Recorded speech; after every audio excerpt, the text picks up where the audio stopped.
Alrighty. Ready? All right, today is April 13th, 2022. I am interviewing Bill O'Brien today at Bunnell High School in Stratford.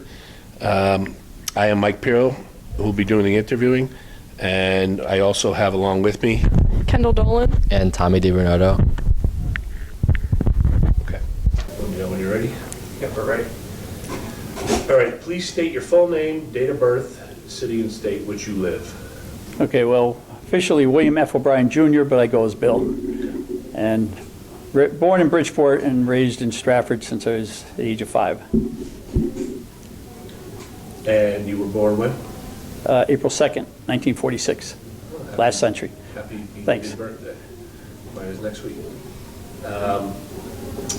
In which war did you serve? The Vietnam War, Okay. And what branch of service? the Marine Corps. And what was your highest rank? I was discharged as a sergeant E5. In what general location did you serve? Well, I mean, it runs from boot camp at Parris Island through about a year in San Diego for electronics school, and then Vietnam from April of 67 to April of 68. 13-month tour was common at that time. All right. And one thing notable, let me just mention, boot camp is normally 13 weeks for the Marine Corps, but they were pushing us through back then. It was 8 weeks. Oh, so they went from 13 to 8? Yeah. To really get you out? Right. Okay. Were you drafted or did you enlist? I enlisted. I was on the verge of being drafted, but I enlisted. Okay. And I first tried the Air Force, who told me they had no openings at the time. And a friend of mine, John Evers, who you may know, he graduated from Bunnell, he went in the Marines, and so kind of talked me into going in. Then about a month later, the Air Force called and said, we have an opening, but I said, sorry, too late, the Marines got me. When you did enlist, were you living in Stratford at the time? Yes. Do you recall the date? Well, when I went in Yeah. to boot camp was December 27th, 65, 2 days after Christmas. So we spent New Year's in Parris Island. And I know you just mentioned something along that lines, but why did you pick that branch of service specifically? I think more because of my friend John Evers, and I'm glad I did. It's the best branch of the service. Well, I know from interviewing former Marines, it seems like it's a really tight brotherhood. Yeah, It seems to be more than any other ones I've actually interviewed. So, it really is. tell me about your first few days in the service. Well, I remember, well, first of all, we had to report to New Haven, and they sent us to Parris Island by train. And then it arrived in outside Parris Island. They put us on a bus, where the drill instructor started screaming immediately. And I remember going across the bridge into Parris Island, and I thought to myself, what am I doing here? So then we had to sleep in our, we called utilities, the green outfit we had to wear. And I remember, I think it was about 4:30 that first morning, they came in banging garbage cans, making all kinds of noise, throwing on the lights to wake us up, and that was the beginning. Well, you just mentioned the beginning of it. Do you remember your instructors? Well, there were 3 drill instructors. One was a senior drill instructor, and then a junior drill instructor, and I guess the third one was just a drill instructor. But I can kind of picture them all, but I don't really remember the names without looking back at my kind of yearbook that they gave us. What helped you get through boot camp? Wow, good question. I'm not sure. I guess just stayed patient and behaved, because if you misbehave, boy, you're in trouble. We've heard some stories.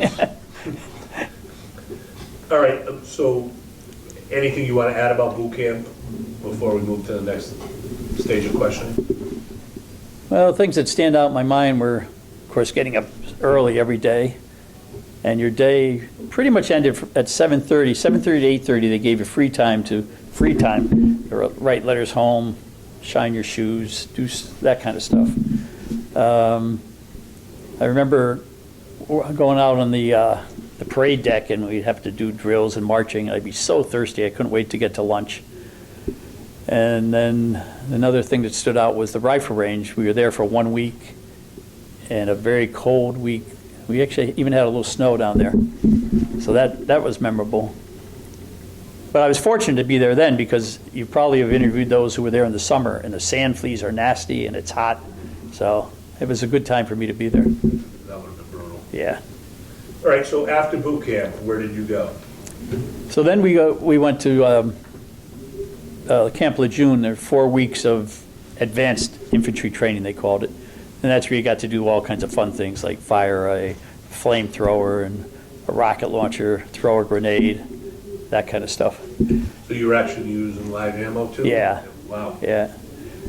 And then we got leave, so I went home on leave and had received orders to go to San Diego, California, which is the Marine Corps Recruit Depot. It's the I guess the California version of Parris Island, except they call it Hollywood because it's a lot nicer environment than Parris Island. And there I would spend nearly, I guess, a good 9 months for the electronics school. And I loved it out there because I love the beach, and San Diego is a beautiful area. And That's also where they do the SEAL training, isn't it? San yeah, Diego? yeah. In fact, I hope to go back this December for the first time since the 60s. All right, just in San Diego, before you actually got to Vietnam, what was a typical day like? Well, we had classes, and it was a very simple day compared to boot camp. And the thing I most remember is classes, not studying enough, and playing a lot of cards. We used to play a lot of cards at night. We'd play the game of hearts, or what was it called? There was a spades, I think was the other game. We used to play a lot of cards. And then the weekends we were free, so I pretty much always went to the beach.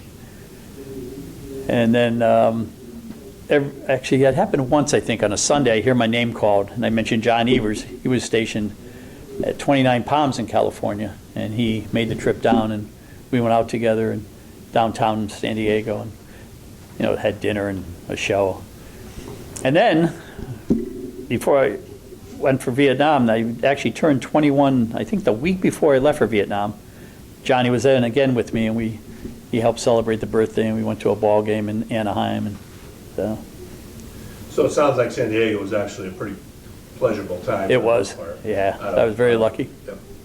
So I got finished in January, and waiting for orders. I think they put me to work in the mailroom, and then I finally got orders for Vietnam. I forget exactly if I went home, probably got some leave time, I would guess. I don't remember.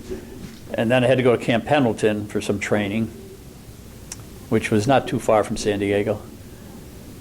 And then, like I said, I celebrated with John Evers and then left for Vietnam. I think it was the first week of April, '67, and arrived in Da Nang. Well, we went by way of Okinawa, and then arrived at Da Nang, which was 50 miles north of Chu Lai, where I was stationed. And what was your first impressions when you? I think when I got off the plane, I think the first thing that struck me was the heat, because it was hot. And then they put us on the big, what were they called? C-130, or I forget, it's a big transport plane that flew us to Chu Lai.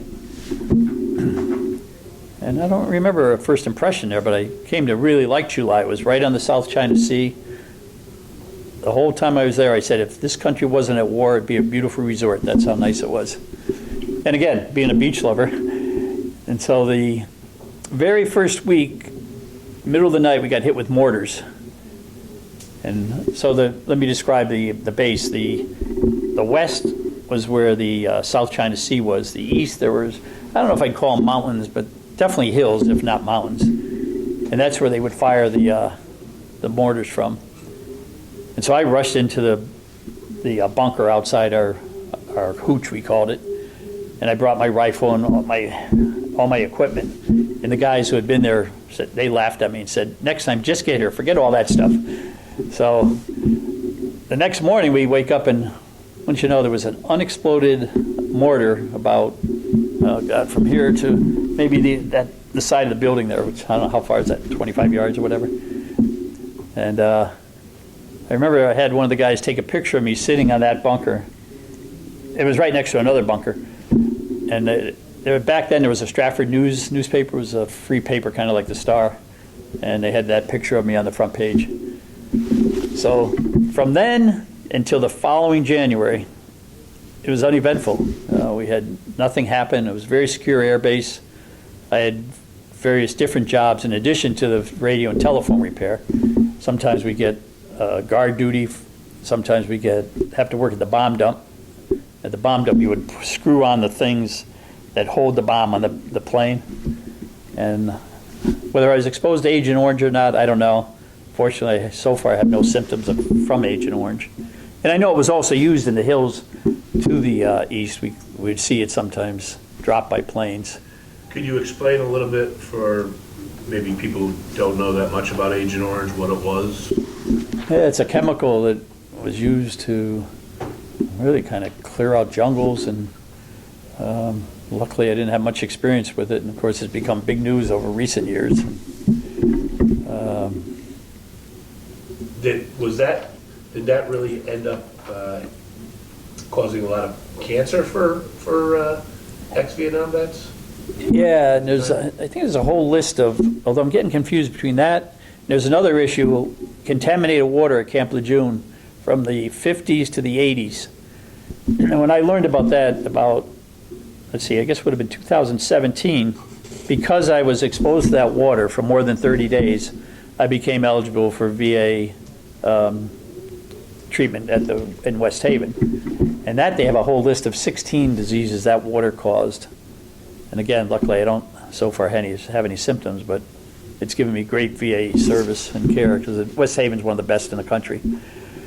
So, trying to think, some highlights of that year were, first of all, everybody told me how bad the monsoon season is. That never came. We never got real bad monsoon. I got to go to Tokyo, Japan on R&R, rest and relaxation, 5 days. And then sometime later, it was offered again for Japan. Nobody wanted it. I said, I'll go again. So this time I went to Yokohama, Japan. And then, like I mentioned, I spent a lot of time at the beaches. I got to know some of the Vietnamese people that were brought into base to help with things like garbage pickup and that sort of thing. And so one time I was out in the nearby village, just socializing, I guess, and they invited me, one of them invited me to their home, where I made the mistake of eating some raw fish, which I didn't really want to, but just to be polite, I did. And they came down with food poisoning. So I remember being in sick bay, like a real bad case of the flu. In fact, it was so bad, I guess, that the commanding officer came to visit me. So, but that was my greatest illness that happened there. And the whole time I fired my rifle once. That was just to make sure it worked, because it was secure air base. So then I happened to be on guard duty on the month of January, or late January. The Tet Offensive hit, and the Tet Offensive was the big changing point in Vietnam. If anybody doesn't know about the Tet Offensive, Google it, and there's all kinds of information. I think it was January 30th, the night of the 30th of '68, and that night we got hit with rockets. I have no idea what time it was, middle of the night, and we could see the flash as they were fired from the hills.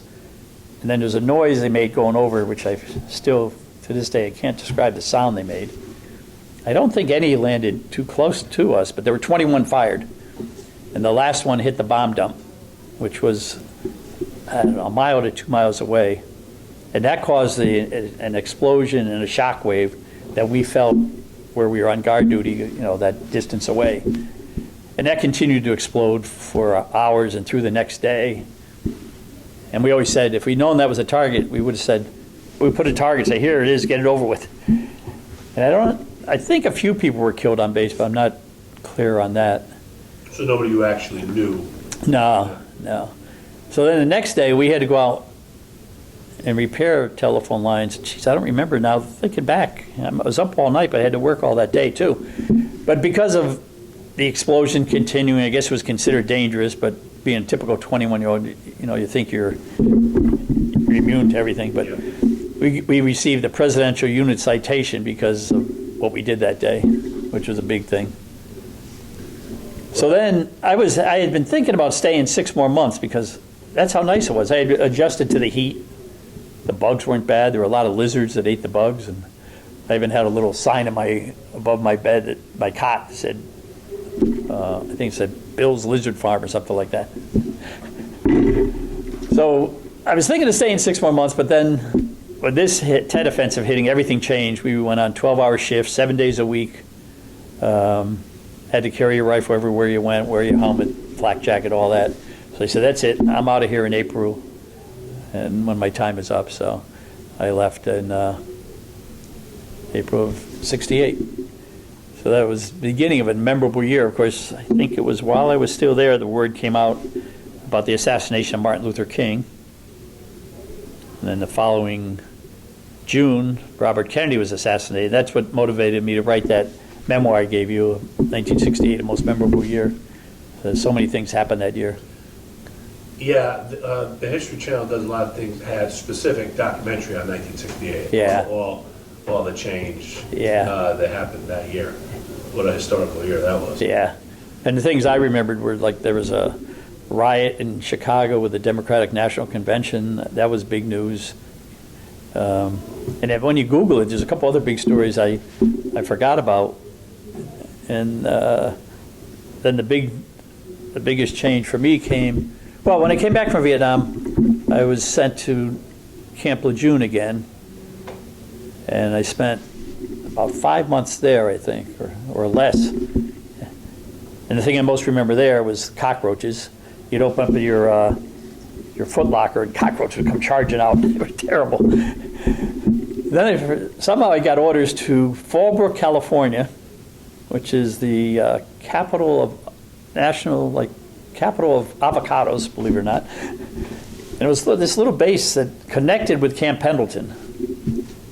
And I had guard duty there, and one night we got called out because there was a brush fire around throughout the base, and we had to go out and help the firemen put out the fire.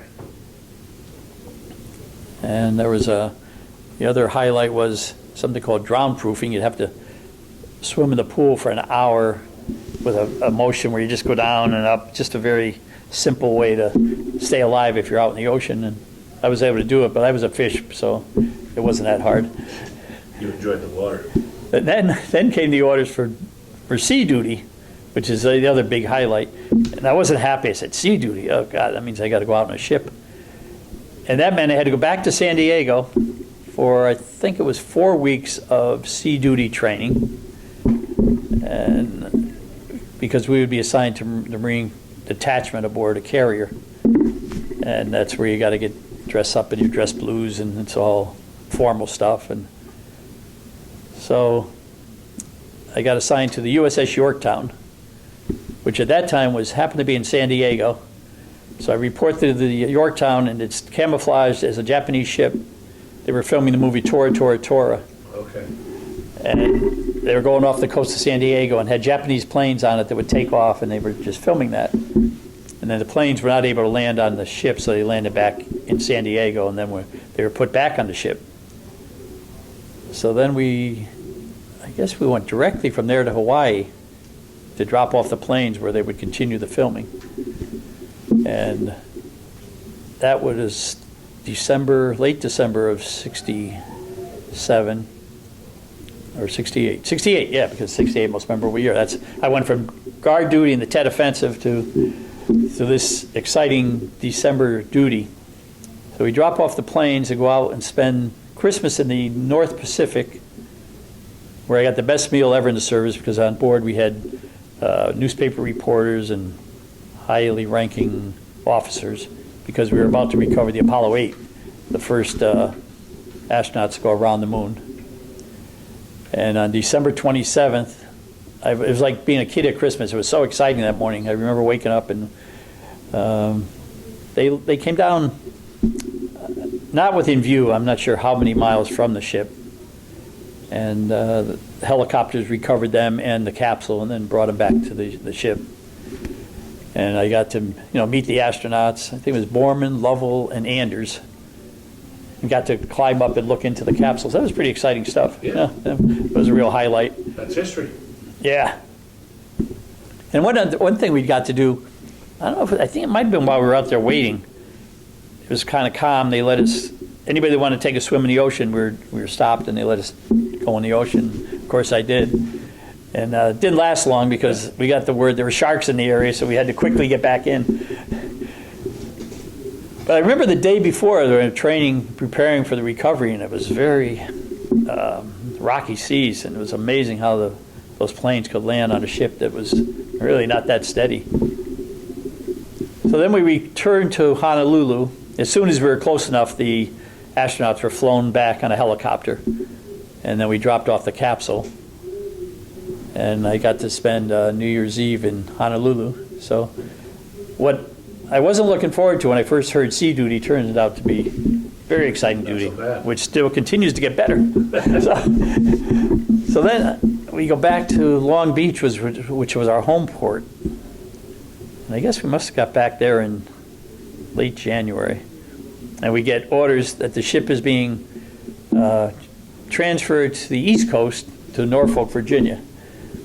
So they tell us anybody that has a car, and I happen to have a car at that time, it could be brought on board and they would transport it for us. So we brought our cars over, they loaded them on the ship, and we headed out by way of South America.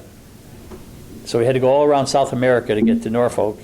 And our first stop was in Valparaiso, Chile, where we got to have some leave time, and the residents could come on and do a tour of the ship.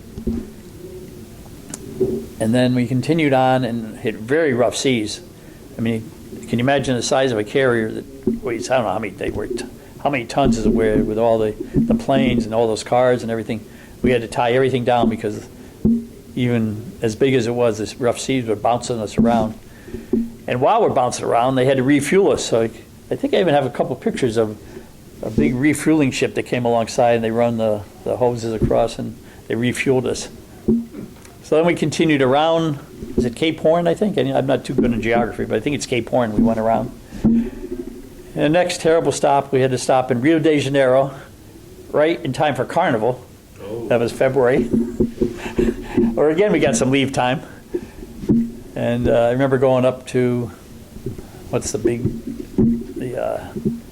big statue that's in Rio de Janeiro? I know the one you're talking about. Yeah. And I spent a day at Copacabana Beach. And the thing I remember there, I mean, the girls were beautiful, but the sand was so hot it was burning your feet. So this turned out to be a great time on sea duty. And then at some point we crossed the equator, and the equator requires, there's a special ceremony they do, I forget what it's called, but it's kind of like an initiation, and they pour garbage over you and do all kinds of crazy stuff. Were they telling you that there was posts out of the water where the equator was? Yeah. Yeah. So we get to Norfolk finally, which, I don't know, it must have been February or March of 68. No, 69 now. Yeah, now it's 69. And they had a welcome with tugboats shooting off the water and all that stuff.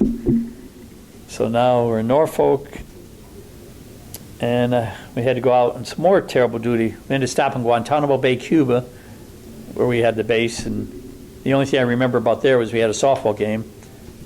Some of the ship's crew against some of the Marines, I guess, who were at Guantanamo Bay.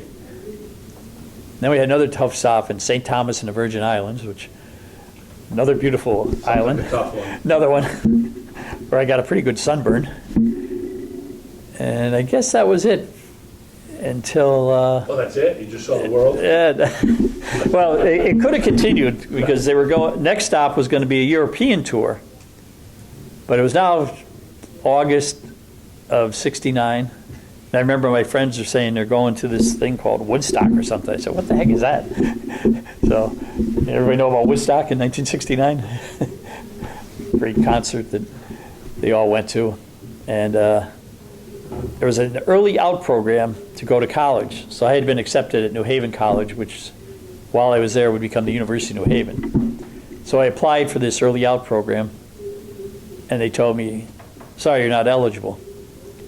So I drove home that weekend, and I'm thinking about it. I'm so upset because I want to get out. I've been accepted. I get to the Delaware Bridge, and it's going around and around in my mind. And I thought, it hit me. I said, yes, I am eligible. I realized the way the word, I was eligible. I could not wait to get back Monday morning. I pointed it out to them. He said, oh, you're right. So I was discharged from active duty the following Friday morning and started school, I think a couple days late. And I got home just in time. Again, John Evers comes up. I was in the wedding party for John and Debbie Evers. So everything came around. So you finished your service and you went basically straight into school. Right. And then what did you go for in school? Well, before that, I just thought of something else. When I was in Vietnam, John Evers was also there. And he was in the north of me somewhere. And I think he had probably just returned. He had to go home on emergency leave because his dad had a stroke. But then he was back. And Armed Forces Radio used to have a request. You could send in requests for songs. And I knew the favorite song of Johnny and Debbie was Sunny by Bobby Hebb. So I sent that request in. And once you know, he actually heard it. Really? You know, they said for Johnny and Debbie from Stratford, Connecticut. And maybe they played it over and over again, because I remember hearing it too, so maybe that's how it happened. So, yeah. So anyhow, I started at University of New Haven with a major. I don't know if I knew what I wanted to major in, but eventually my major was business/public administration. I got enough credits to get a dual BS in both of those. And I worked, I returned to my part-time job at the finest supermarket that used to be on Barnum Avenue, which is now, near Starbucks there, or whatever, near Med Now. Literally. What is that place now? A dollar 6 feet away store or from my something? house, Yeah. Where I grew up. Oh, yeah. Yeah. Yeah, so I worked there when I was in high school, then went back you had to get your job back. That was one of the things, if you were in the service and came back, they had to give you your job back. So I worked there part-time while I was, actually about 30 hours a week while I went to University of New Haven. And I took sometimes 6 classes a semester or summer classes and finished in 3 years. And I went to Fairfield Prep. I grew up 5 minutes from here, but because I went to St. James, they pushed you to go to Catholic schools. And it was a good experience, but it would have been a lot easier coming to Bunnell, especially with after-school activities. So the time away from school was the best, because I went to Sacred Heart for 1 semester and quit after prep, and I was just tired of school. And I never enjoyed school more and never did better than when I went back to school after having been away from it. So I've always recommended many boys would be better off taking a year or 2 off, especially these days. It's kind of hard to tell them to do that because they may never go back too, you know? Right, right. All right, so So- you went to school and you ended up getting a dual degree. Right. And then what did you do after that? I had a number of different jobs, and if I wanted to go farther with the public administration piece and work for like a town or a government agency, I needed my master's. And my feeling was I didn't want anything to do with politics, which is kind of funny because now I became very involved in politics, now being a councilman. But eventually, I guess I found my calling, and I must have been in my 40s after a number of different jobs, and landed the job at Sterling House. At that time, I was actually working part-time, and let's say it was the early 90s, and the Sterling House job opened up, and okay, it just reminded me of something. 1990, I was applying for a job, and the woman interviewing me said, "What would you like to be doing 5 years from now?"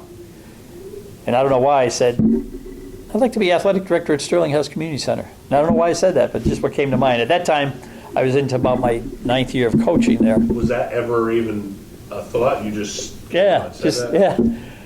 I don't know why.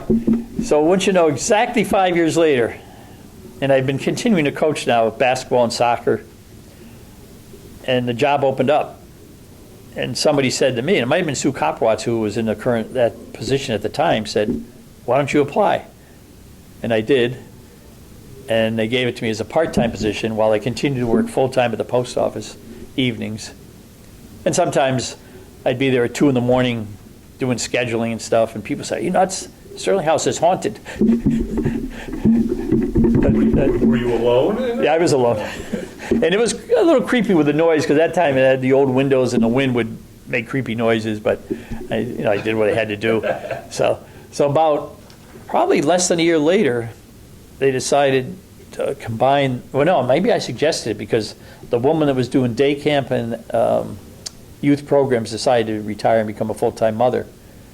So I said, why don't you combine the two? And they liked the idea. And they had to go through a whole new interview process, which was good. And I got the full-time position, which became 13 years as camp director, which was exhausting. And after 13 years, I had to give it up. It was just it's so tiring.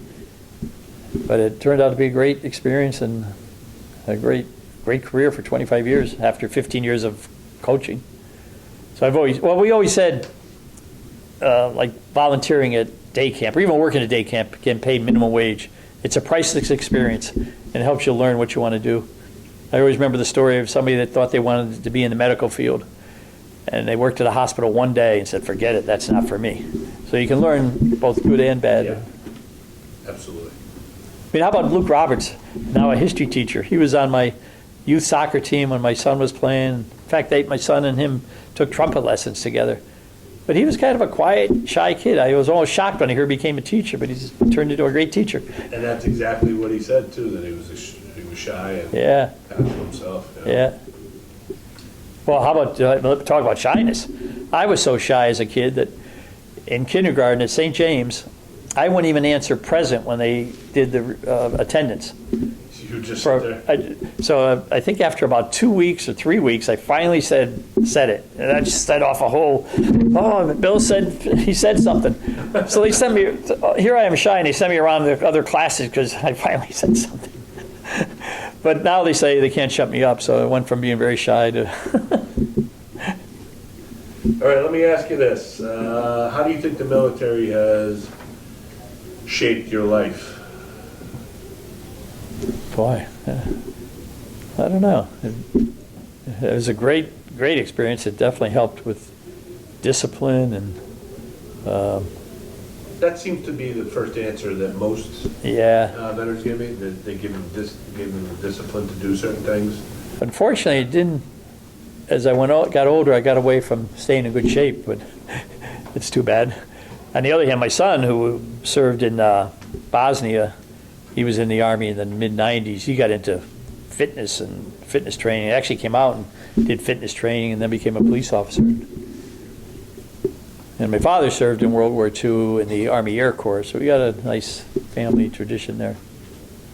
My father served in the Navy, and my grandfather was in World War II. So, now, did we get their pictures yet? They lived in Stratford, or? my father did. I have to get a picture for that. Because I'm always asking people for that. If I see you in BJ's and you're wearing a veteran's hat or sweater, shirt, I'll say, "Do you live in Stratford?" And like Brian, the custodian, said his father, I think, and grandfather served. I said, we want their pictures. All right, what else do we have here? Did you join any veterans organizations? Yes. I'm sure part of the VFW. Yeah, in 2005, I became a life member of the VFW 9460. Now, that's an organization around the country is really hurting because young people haven't joined and their membership's really dropping off. There's talk, too, that maybe they almost need to change it and say that if you were in the service, you're eligible, you didn't have to serve in a war. Like Bob Mastrone's not eligible because he didn't serve during wartime. But they have the VFW auxiliary that's for people like that. But, and you just remind me of another story. Norm Mandeville from Stratford was in boot camp with me. And we didn't really know each other, but we were both from Stratford. Never saw him again after boot camp until about 1990. I'm at orientation in New Haven for the post office. And I hear this name, Norm Mandeville. I said, boy, your name's familiar. He said, well, I live in Stratford. I was in the Marine Corps. And we discovered we'd gone to boot camp together and then never saw each other for, 25 or more years? Really? So we became best friends, started carpooling together to work, and just a small world. Are there any reunions that you guys have? That's one thing, unfortunately, no. A lot of veterans, I think World War II and Korean veterans are better of having stayed in touch with people they served with. I lost contact with everybody. On the other hand, the USS Yorktown that I served on is now in Charleston, South Carolina, and it's like a museum now. You can go on. So it's a retired ship. Yeah, and luckily I was able to go there. I guess it must have been April of '19 before COVID. and did a tour of it. And they have a replica of the Apollo 8, and you can get in it, and it moves. You get the feeling of being in the capsule. And it's also the site of the Medal of Honor Museum is on the Yorktown. So if you're ever in Charleston, go see it. All right. Oh, another thing that happened was in 1985, several of us formed a committee, and we raised money to build a Vietnam Memorial down at Academy Hill. So that was a good thing. And there's 7 Stratford residents that were Vietnam veterans until just recently. Bruce Hawley, who's a retired brigadier general, lives over on the first fairway of Mill River, came in and said he graduated Stratford High in '67, and missing from our wall and missing from Academy Hill is Burden Lawson, who graduated with them and was killed in Vietnam in '69. And we looked him up, and his yearbook picture is on the wall down in Washington, D.C. So we're going to be adding him to the museum and to the unfortunately, there's no family we've been able to reach, but we'll use that same picture, and we'll put whatever information we can get. Yeah. All right, well, pretty much the last thing I just want to say, is there anything you wanted to add about your years in the service that we left out of the interview? No, I'm just glad I did. I'm proud to have served in the Marine Corps, and it's changed in some ways. I mean, boot camp's a lot, well, I don't know about easier, but they now get to wear sneakers. We had to wear boots. There's a lot, I think, was done about, they got away, drill instructors got away with a lot more back then than they do now. But can I tell you a quick story I just heard about going to the VA in West Haven? Fascinating to me. This doctor was telling me about her family. I thought she was from China. Turns out she's Vietnamese. And her parents escaped in 1981 at the ages of 19 and 20. In their first attempt, they were arrested. Second time, they escaped in a boat with 10 people. They got hit with a storm. They all laid down ready to die, and they survived. The sun came out. Then they were attacked by pirates who stole everything of value. And then they were rescued by a ship that took them to the Philippines. So here they are with nothing in the Philippines. He sold, I think she said, tofu to make some money. And somehow they end up in San Diego, California. And I gave her my contact information to pass on to her parents and said, I would love to interview them if they'd be interested. I want to hear the whole story, why they left, what it was like to leaving their family behind. So here he became an engineer, but then switched to real estate, where he became very successful. She opened up nail salons, became very successful. Here they are, refugees that came here with nothing. The daughter became a doctor. They have a son who went to become an architect, but then he got married, and the family owns 3 restaurants in San Diego, which he helps manage. So just a fascinating story. Yeah. So she said, it's not that uncommon. And I said, well, maybe not for you. But she said her father had 3 siblings who also escaped from Vietnam. I said, I think to the average American, it's very uncommon. And I think it's a story I'd love to follow up on. And especially with what's going on with Russia and Ukraine right now. It's refugees leaving both those countries, so it's timely. Sad. Yeah. Well, thanks for doing this. Well, Bill, thank you very much, and we appreciate your time, and thank you for your service. Now, you guys, is this part of a class? Is it like a extra? No, I recruited these guys to